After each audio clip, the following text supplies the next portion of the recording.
The Dogman Club. Dear Scary Stories NYC, I have created a club for people who I've met who have seen the Dogman, but the only way you can get in the club is if you've never publicly reported your sighting or experience.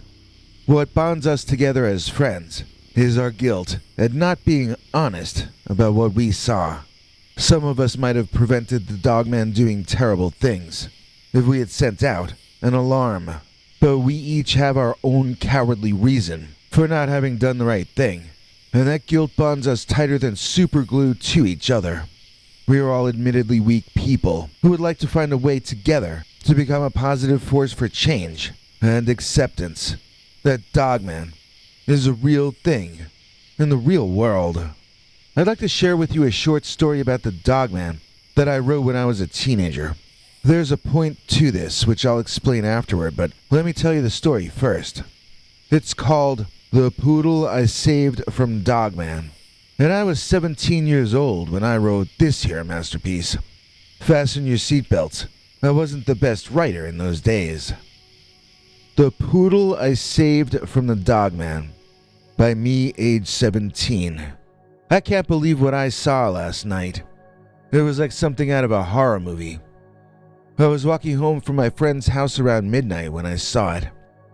A 15-foot tall dog-headed man monster was walking down the street, and it was carrying something under its arm. I froze in fear, and I couldn't believe what I was seeing. The creature's body was like a man's body, but covered in thick dog fur, except for its giant dog head, sharp teeth, dog-like legs, and long claws. It was so tall that it had to bend down to see me.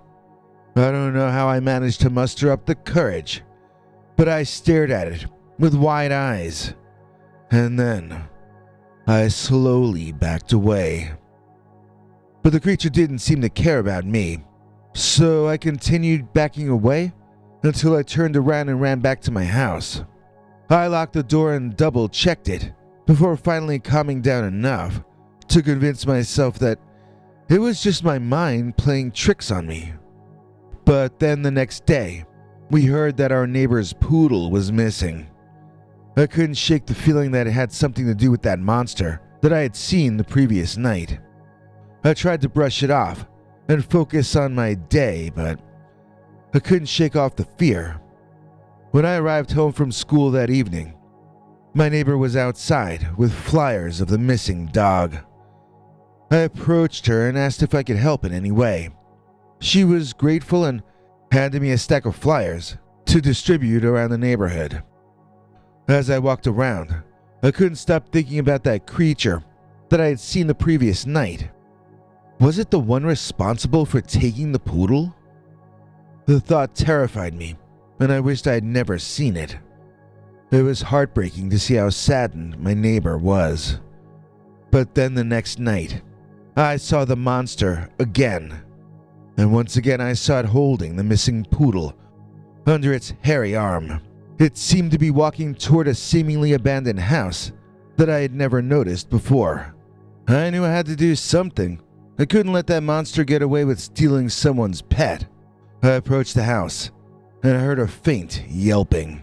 It was coming from inside. I slowly crept around the side of the house, and to my surprise, there was an open window.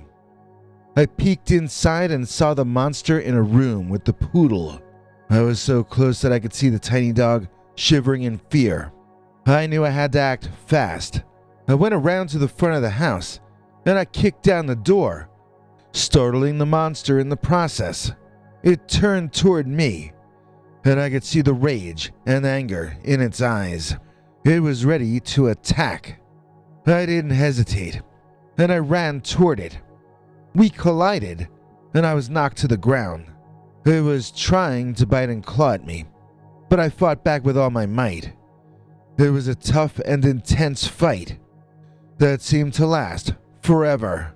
Finally, with one last blow, I knocked that creature out cold. I picked up the poodle, who was now trembling even harder, and I ran out of the house toward my own home. My neighbor was overjoyed to see her missing dog, and I was happy to reunite them. It wasn't until the next day that I realized the importance of what I had done.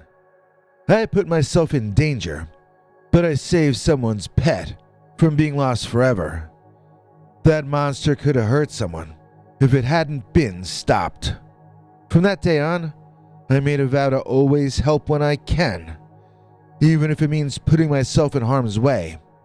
The incident made me realize that we're all capable of doing good, even in the face of danger.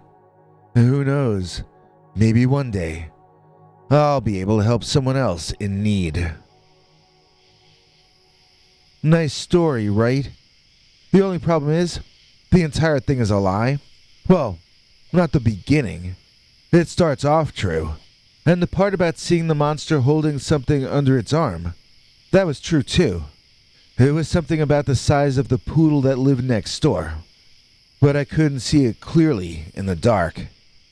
And it was not moving, as in this story I wrote. The part about my neighbor crying over the loss of her dog, that was sure true also. I think that's why I still feel so guilty. I never fought the dogman. I hid from it. I didn't rescue that poodle, but I did see my neighbor weeping and handing out flyers. I was not her hero in any place except my imagination, and it gnawed at me for a long time. When I met some other people here in Michigan with similar backstories, we formed our own club. We call it the DOGMAN Club, and we're a sort of support group for each other, at least for now. Sometimes we meet in person, other times we meet online. We talk about possibly doing something positive, like going out and searching for the dogman. But at this stage, we are mainly focused on healing and coping with the trauma that the dogman has introduced into our lives. We all want to keep our names anonymous, but we really would like to share our separate stories so that you can understand our unified mission. Here's another confession from one of our other members. You may note some small overlaps between all our different stories. Let's call this one State Forest Dogman. I remember the day when I saw the strangest creature walking in the Roscommon State Forest area. It was a sunny day, and I was out hunting with my brothers, hoping to catch some wild game to bring back to our town. We were walking through a dense part of the forest when I saw something moving in the distance. At first I thought it might be a bear or a deer, but as it came closer, I realized it was something that I had never seen before. The creature was tall and walked on two legs, just like a man, but its body was covered in fur, and it had a dog head.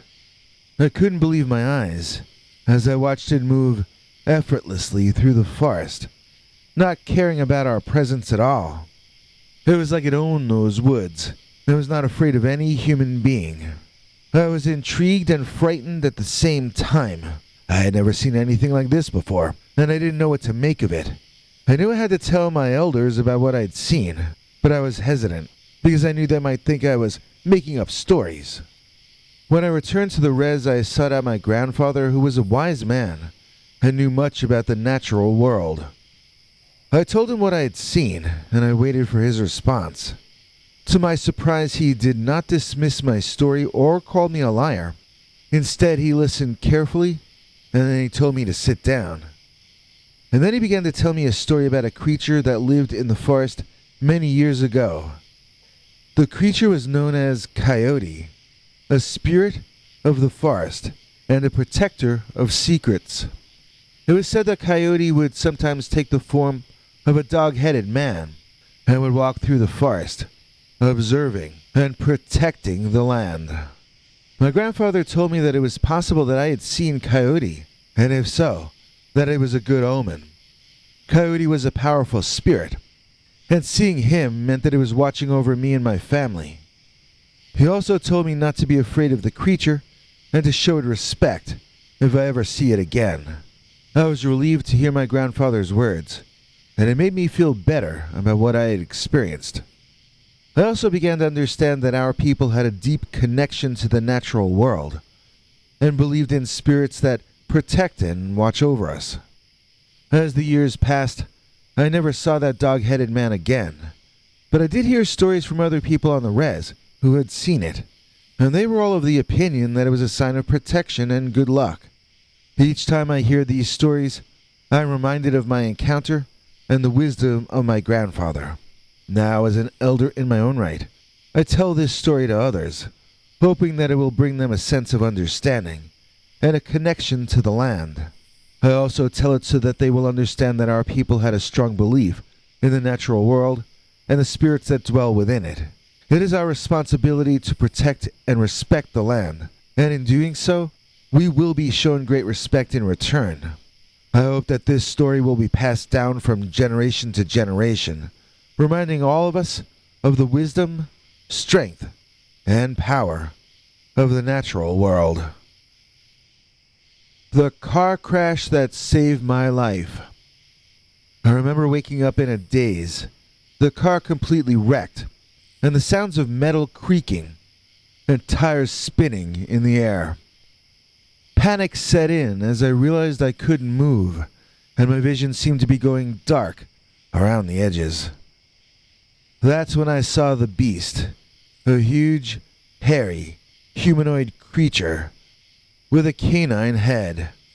I was unable to move as I was locked in place as I saw this creature approaching me.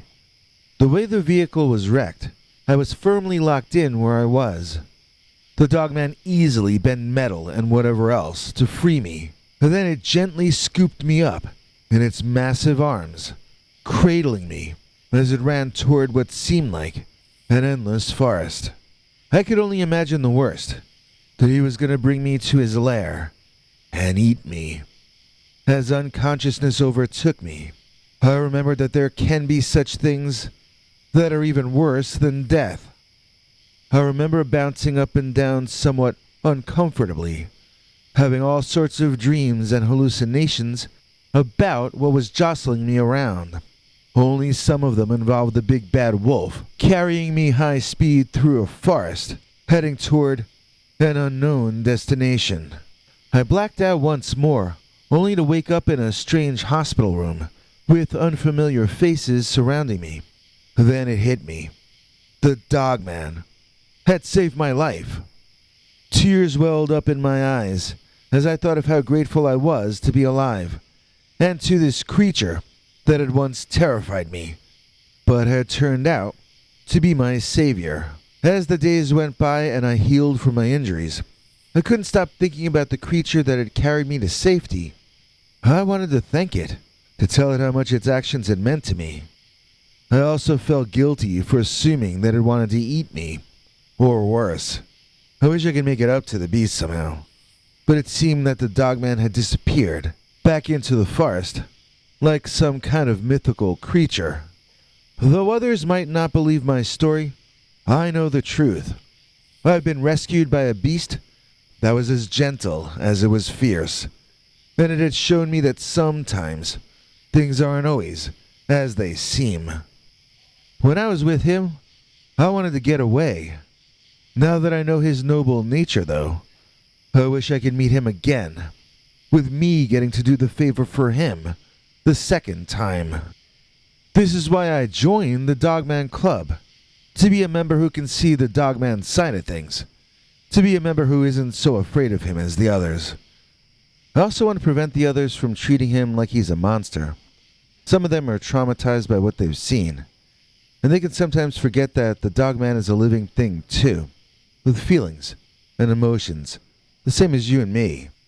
He showed mercy to me, and I'm here to see he's treated with the basic humanity that the Dogman deserves to be treated with by the Dogman Club. The thing that my dog was barking at. I can still vividly recall the night that changed my life forever. It was a regular evening, or so I thought, until my dog started barking in this really weird way. He was going crazy, and I knew that something was not right. I took a flashlight and stepped out of the house, hoping to find the source of his distress, which I did. There was a humanoid creature striding through the woods at the back of the yard, walking upright like a man, but with the head of a canine. It was massive, easily over 7 feet tall, and covered in thick black fur. I remember being frozen with terror as it went past me, carrying a sleeping bag with what appeared to be an unconscious human inside, over his shoulder, as though it were his bath towel. I knew immediately that I had witnessed something extraordinary, but also something dangerous. I stood there watching as the creature disappeared into the woods, my heart beating like a drum in my chest. I wasn't sure what to do. I knew I needed to tell everyone what I'd seen, but I knew that I would never tell anyone what I'd seen. The thing is, I didn't want to believe it myself. I tried to rationalize it as a trick of the light, but as the days went on, the images kept replaying in my mind. I knew that I had seen something that defied all explanation. It wasn't something I had imagined. It wasn't something I had dreamed. But still I kept quiet. I didn't report the sighting. I didn't tell my friends. I didn't even confide in my family. Because I was a coward. I was afraid. Afraid of what people would say. Afraid of the ridicule. Afraid of being dismissed as crazy. And so I lived with that fear. That guilt. For years. They say a brave man dies only once, while a foolish coward like me dies 1,000,000 deaths every day. I have nothing to say in my own defense. I scanned the news for days afterward, looking for a story about a lost female camper, but I found nothing. I have no idea who that woman was or what became of her. I sometimes tell myself that she must have gotten away. Once she got away, then there would be no more news story. So I told myself that the fact that none of this was reported in the papers at the time, that meant that she must have escaped the beast. I don't really believe that, but I tell it to myself sometimes in an effort to relieve the crushing guilt. The fear of being ridiculed had kept me silent for too long, and I knew that I needed to find a way to confront my fears and tell my story. It was only after connecting with other eyewitnesses who had seen similar creatures that I finally found the courage to speak about what I'd seen. It was a relief to finally share my story with others who had experienced something similar and who didn't judge me. Don't get me wrong, it's not like everything suddenly became easy after that. I still have moments where I doubt what I saw, or feel fear or anxiety around it. But coming forward and being honest with myself and others was the first step in healing. I understand that many people will never believe me, and that's okay. But for me, it's not about convincing anyone else that what I saw was real. It's about accepting that it was real for me, and learning to live with that truth. In the end, I know that I made the right decision in finally confessing what I saw. I may never truly rid myself of the fear and guilt that plagued me for so long, but at least now, I can move forward with honesty and acceptance. Dogman driven into a rage by evil behavior. My story is that I got pushed around a lot by kids in school. I used to get bullied by them on the school bus too. So I took to walking home alone through a path in the woods that led up behind my house. One day those guys must have been bored or something, because they found me walking home next to the woods, and they started pushing me around with a greater vigor than ever before. I think it was because nobody else was around, but they seemed to be a lot angrier than usual, and they were throwing me around in a more frightening way than usual, too. I felt like these guys were giving off extremely bad vibes, evil vibes, not just school bully vibes as usual. They seemed like someone had turned them up to 11, as it were, and I don't think I was the only one to sense that intense evil scent, or vibration, or whatever it was. Because crash out of the woods came this big, weird, and scary-looking canine. It was running out at us like a man. But when the bully furthest from the left took off running, the canine dropped to all fours and ran past me, almost knocking me down. His head was still a little above mine as he ran past, and his back came right up to about my eye level. I don't honestly remember how tall I was back then, but I remember that this creature was too tall for me. So I think this was the Dogman. I mean, I didn't get video or DNA evidence to prove it, but it was the biggest dog possible, and it was fast. Both went up on its hind legs or down on all fours, right? I think it was there because of the intense evil energy of those boys. That's not to say that I think the Dogman was evil. In fact, I think he was there to attack the evil, really. And that's what he did, while I stood there and watched. Each time one of the kids tried to get away, he tore after them and herded them back, somewhat rudely. Extremely rudely, in fact. The boys kept trying to get away, but the dog kept playing whack-a-mole and maintaining his brutish stalemate. Once the boys seemed to be beginning to realize that they were in a pickle, the Dogman reared back up onto his hind legs, and we all gasped. We had seen him at full height when he first crashed out, but it was somehow even more shocking the second time. He was like something out of a science fiction movie by Ray Harryhausen. That was what it was like to see him. Just then a driver going by screeched to a halt and stared at me and the scene, watching the Dogman and those boys. I took off running into the woods, leaving the other boys to fend for themselves, and that driver beeped his horn loudly. I found out later that the Dogman ran off when the driver honked his car horn, and then that driver drove the boys to the emergency room. I didn't understand how the driver didn't notice me running away, but I guess he might have been looking at the dog standing upright larger than a bear at the time. Now, I don't know why those bully boys never bothered me at school again. Maybe they thought the Dogman was my friend, or that I was the one who called him over or something. Maybe they thought I was bad luck to mess with. I'd say maybe they just became better people, but does that really ever happen?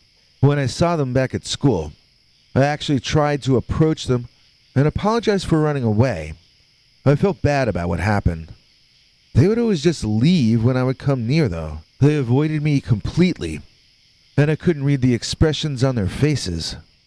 Because both the driver and the boys described the Dogman as a large dog, there was a big anti-stray dog panic in the area following. For a while, my mother came to pick me up from school. Kids weren't allowed to walk around by the woods alone, and a bunch of stray dogs got euthanized or removed out of the area. But I knew that none of that had anything to do with what really happened. I live with the shame of not speaking up now every day, and I know that, even though those boys were horrible people, it wasn't right what happened to them. And what happened to those stray dogs that just happened to be in the wrong place at the wrong time makes me feel even more guilty. That's why I'm in the Dogman Club, and that's why I've sworn to keep it secret till the day I die. Conclusion. Thanks for letting us share our sort of secret origin stories. We also hope that this puts some ideas in some people's heads about finding other people with similar interests in their area to have a club with and share your mutual interests with just for the fun of it. Although the Dogman Club has so far just sat around and gabbed with each other, it might lead to a road trip someday or possibly some creative project. If not, then at least we've had fun with it. And I suppose in the end, that might be the main point of the Dogman Club. We're about to shoot off a water cannon to celebrate our new EP, Shannon. Please join us in welcoming our newest channel member, Shannon Nelson. Shannon gets to see our weekly Sunday secret uncensored stories, and so can you. Here comes our international TV spokesmongrel, Henry Lee Dogman, to explain all the deets. Hank! Thanks, Biggie. And thanks to all of you for watching this far. If you liked it, please click like. If you'd like to see more of our work, please subscribe. And also click that bell icon if you'd like to be notified when we put out a new episode. To become an executive producer, you can donate to us through the thanks button under each of our videos or through our paypal.me/PeterBernard209 page. To receive cool perks like secret uncensored Dogman episodes far too wild to ever run on this channel, you can become a YouTube channel member by clicking the join button, or join our PayPal subscribers club at peterbernard.com. Joining either at the $3 a month level or above gets you access to our over 25 hours of secret uncensored Dogman stories available nowhere else. Do you have a scary story about Dogman or some other kind of high strangeness that happened to you? Let us know by emailing us at scarystoriesnyc@gmail.com or by leaving us a voicemail message at 804-LA-SCARY. You may need to call back on that one. It cuts off after, I think, 3 minutes. And if you don't want to do any of that stuff, thank you for simply watching to the end. Good night, and have a scary tomorrow.